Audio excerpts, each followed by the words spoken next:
Question number 11. The escape speed of a planet of radius r is v escape. Okay, let us write v escape is equal to square root of 2 gm by r. We already know this. A satellite orbiting the planet at a distance r from the surface of the planet. So this is the radius r, but the satellite is orbiting at another radius r here. So at this r here, right? So what is the orbital speed of this satellite? What is the orbital speed of the satellite? Okay. So orbital speed is nothing but equal to square root of gm by r. Now here instead of r, there should be 2r over here, right? Because total distance. Now what is being asked here? Root of 2 gm by r is in terms of v escape we need.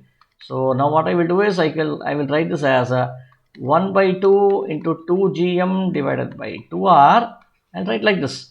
So now if I write like this, this what will happen is this will now be equal to 1 by 4 into 1 by 4 into 2 gm by r whole root, which should now be equal to half times v escape.